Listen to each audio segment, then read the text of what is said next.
Assalamualaikum warahmatullahi wabarakatuh. Saya Kirana Dewardani dari Prodi Pendidikan Bahasa Inggris, nomor mahasiswa 091901351. Oke, di sini saya akan memberikan atau memaparkan mengenai apa sih Merdeka Belajar itu dan siapa pencetusnya. Sebelumnya saya mau memberikan sedikit informasi mengenai latar belakang Merdeka Belajar. Latar belakang Merdeka Belajar ini dicetuskan oleh Bapak Pendidikan kita, Bapak Menteri Pendidikan kita, Nadiem Anwar Makarim.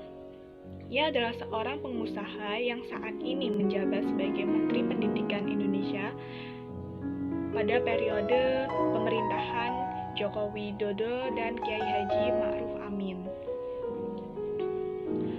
Merdeka Belajar menjadi salah satu program inisiatif Nadiem Makarim atau Bapak Menteri Pendidikan kita yang ingin menciptakan suasana belajar yang bahagia baik bagi murid maupun bagi guru serta orang tua murid sendiri. Merdeka Belajar ini konon dilahirkan dari banyaknya keluhan orang tua pada sistem pendidikan nasional yang berlaku saat ini. Salah satunya ialah keluhan soal banyaknya siswa yang dipatok nilai-nilai tertentu. Konsep Merdeka Belajar yaitu memiliki filosofi yang pertama mengajarkan semangat, selanjutnya mengajarkan cara mendidik anak, lalu merdeka batin, merdeka pikiran, dan merdeka fisik. Apa sih yang dimaksud dengan merdeka batin, merdeka pikiran, dan merdeka fisik? Intinya, anak dan orang tua serta guru ini tidak dalam tekanan dalam proses pembelajaran atau dalam proses pendidikan. Untuk itu, tagline dari Merdeka Belajar yakni menciptakan suasana yang happy atau bahagia. Tujuan yang terkait dengan tagline ini untuk guru, menjadikan guru untuk tidak merasa diberatkan dalam aspek administratif penilaian. Selanjutnya bagi siswa tidak merasa tertekan karena adanya aspek kompetensi. Pada kurikulum 13, sistem ranking telah dihapuskan. Ini sebagai implementasi dari Merdeka Belajar. Selanjutnya tujuan untuk orang tua, yaitu orang tua agar tidak stres saat anaknya tidak diterima di sekolah unggulan. Karena pada kurikulum 13 sudah diadakannya zonasi yang terfokus pada pengembangan siswa secara merata. Aspek yang diperhatikan dalam sistem Merdeka Belajar yaitu yang pertama, menciptakan ekosistem pendidikan nasional yang sehat. Di sini yang dimaksud dengan ekosistem pendidikan nasional ini adalah lingkungan pendidikan. Pasti kita semua pernah mendengar mengenai sekolah unggulan, sekolah favorit, dan sekolah yang tanda kutip sekolah buangan bagi siswa-siswa yang kurang dalam pengetahuan maupun kemampuannya. Nah, dengan diadakannya Merdeka Belajar dengan menerapkan sistem zonasi ini diharapkan dapat mengurangi kesenjangan dalam sistem pendidikan sehingga ketimpangan pendidikan ini dapat diatasi dan pemerataan pendidikan ini juga dapat diatasi secara baik. Selanjutnya yang kedua, itu menghadirkan iklim inovasi. Dalam sistem pendidikan Merdeka Belajar ini, guru serta siswa diajak untuk senantiasa berpikir secara kreatif dan inovatif dalam menggali serta mengembangkan kemampuan dalam dirinya. Selanjutnya yang ketiga, aspek Merdeka Belajar yang ketiga yaitu menghasilkan sumber daya manusia unggul dan berkarakter. Ini merupakan tujuan akhir atau output diadakannya sistem Merdeka Belajar. Selanjutnya, komponen-komponen yang diubah dalam sistem Merdeka Belajar yaitu yang pertama USBN atau Ujian Sekolah Berstandar Nasional, lalu ada UN, lalu ada RPP, dan yang selanjutnya yang terakhir PPDB pun ikut diubah. USBN atau ujian sekolah berstandar nasional ini bukan lagi penilaian yang bersifat final yang berdasarkan dengan standar penilaian nasional. Tapi pada Merdeka Belajar, sistem Merdeka Belajar ini mengarahkan USBN ini untuk menilai proses pembelajaran melalui penugasan untuk membentuk karakter siswa. Bentuk penugasannya pun dapat berupa tes tertulis atau portofolio atau penugasan yang lainnya. Selanjutnya pada UN atau ujian nasional ini bukan lagi assessing nasional, tapi diganti menjadi assessing competence minimum, yang dimana terdapat dua aspek dalam assessing competence minimum ini. Yang pertama yaitu model tes literasi. Siswa akan diberikan satu paragraf atau bahkan satu teks untuk menjawab 1 hingga 2 soal. Selanjutnya, model survei karakter. Ini mendorong sekolah untuk menciptakan lingkungan yang sehat yang dapat membentuk karakter siswa yang baik. Komponen ketiga yang diubah dalam sistem Merdeka Belajar yakni RPP, yang tadinya full text menjadi one page version, tapi guru masih dibebaskan untuk memilih full text atau one page version. Selanjutnya PPDB.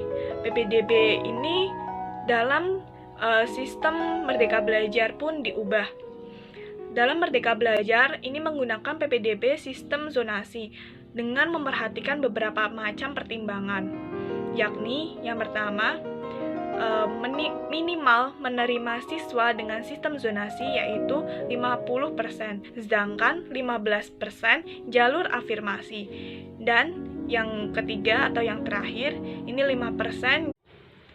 Selanjutnya, pada kesempatan terakhir sebelum saya mengakhiri pemaparan ini, saya ingin memberikan pendapat serta opini saya mengenai Merdeka Belajar ini. Merdeka Belajar ini adalah sistem yang dicetuskan oleh Bapak Menteri Nadiem Makarim yang sudah sangat baik dan efektif, di mana guru, siswa, serta orang tua yang terlibat dalam proses pendidikan ini tidak merasa terbebani dan tertekan. Meskipun begitu, ada pun kekurangan serta kelebihan dalam komponen yang diterapkan di sistem Merdeka Belajar. Misalkan yang pertama, ujian nasional yang dihapuskan dan diganti dengan assessing competence minimum. Kelebihannya tidak membebankan siswa, tidak menimbulkan gap akibat kompetisi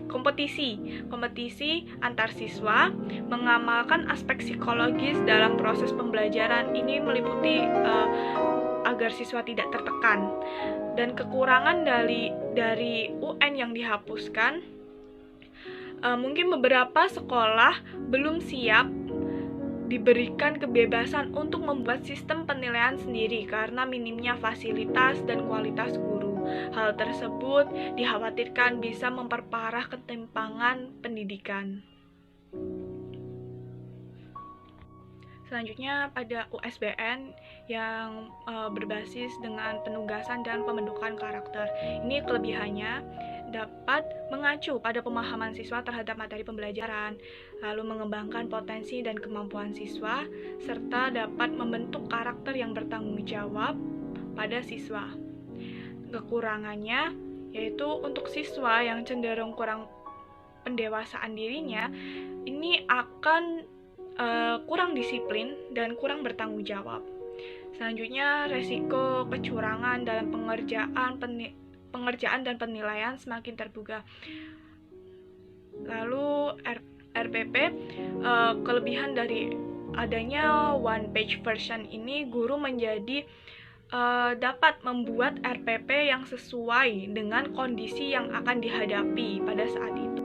Misalkan dalam situasi saat ini di mana proses pembelajaran dilaksanakan secara daring, guru akan membuat RPP yang disesuaikan dengan kondisi saat ini dengan memanfaatkan teknologi sebagai media pembelajaran. Guru dituntut untuk kreatif dan inovatif dalam memberikan materi dan merancang RPP sesuai mungkin dengan kondisi saat ini. Kekurangannya, guru akan bekerja 2 kali lipat atau membuang-buang waktu karena setiap rencana pembelajaran yang telah dilaksanakan atau yang sudah selesai, guru akan membuat rencana pembelajaran yang baru. Ini sangat tidak efisien waktu dan membuang tenaga. Dan yang keempat, terakhir, PPDB yang menggunakan sistem zonasi. Kelebihan dari sistem zonasi ini yaitu dapat meratakan pendidikan dan tidak adanya gap. Tidak adanya istilah sekolah unggulan, setelah dianggap sekolah unggulan, ini menjadi citranya itu luntur karena pemerataan siswa yang tidak hanya siswa yang pintar ataupun tidak hanya siswa yang hanya pintar saja, tapi ada juga siswa yang kurang pintar pun ada di situ, sehingga citra dari sekolah tersebut mungkin luntur. Nah, itulah pemaparan mengenai sistem Merdeka Belajar yang dicetuskan oleh Bapak Nadiem Makarim selaku Menteri Pendidikan Indonesia. Mohon maaf jika terdapat kesalahan dalam penyampaian, dan terima kasih sudah menonton video saya. Wassalamualaikum warahmatullahi wabarakatuh.